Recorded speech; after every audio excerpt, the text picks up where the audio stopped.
Yuan numérique, la Chine veut que toutes les transactions de détail soient payées en ECNY. Au cours d'une prise de parole, un dirigeant de la Banque populaire de Chine a appelé à ce que toutes les transactions de détail soient faites en yuan numérique. Il a par ailleurs défini ce qu'il considérait comme des ventes au détail. Lumière sur cet important chantier. La Banque populaire de Chine pousse pour l'adoption du ECNY.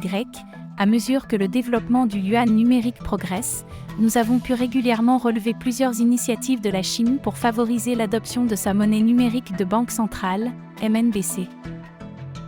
C'est dans cette dynamique que Mu Changsheng, directeur de l'Institut de recherche sur la monnaie numérique de la Banque populaire de Chine, s'est exprimé dans le cadre de la Foire internationale des services de Chine. Ainsi, il s'attend à ce que l'ensemble des transactions de détail soient réglées en renminbi numérique. Dans cette optique, les différents acteurs qui permettent d'utiliser et de conserver du ECNY auront un rôle crucial à jouer. WeChat, Alipay, les applications mobiles des banques commerciales en tant qu'institutions opérationnelles et d'autres applications d'établissements de paiement tiers sont toujours utilisées comme wallet. Bien entendu, ces fournisseurs de wallet, y compris les institutions exploitant le renminbi numérique, doivent être sensibilisés à la conformité, obtenir les licences financières correspondantes et se conformer à la réglementation.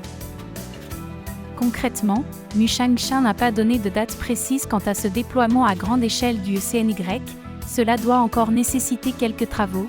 Une fois la mise à niveau de la devise terminée, les outils de paiement de l'ensemble de la société seront mis à niveau en conséquence vers la nouvelle devise.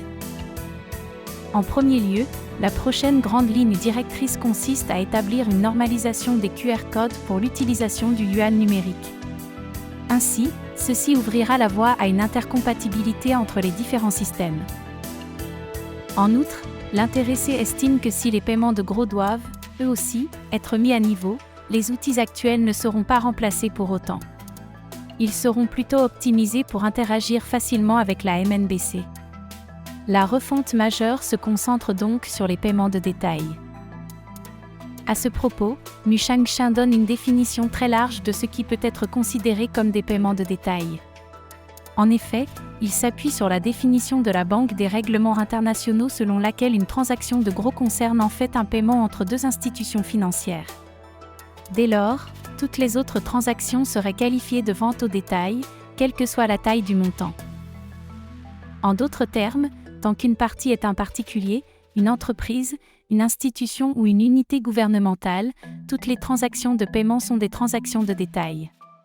Cela montre donc l'ampleur du chantier qui attend la Chine, et l'évolution des travaux dans ce secteur pourrait inspirer d'autres gouvernements à travers le monde.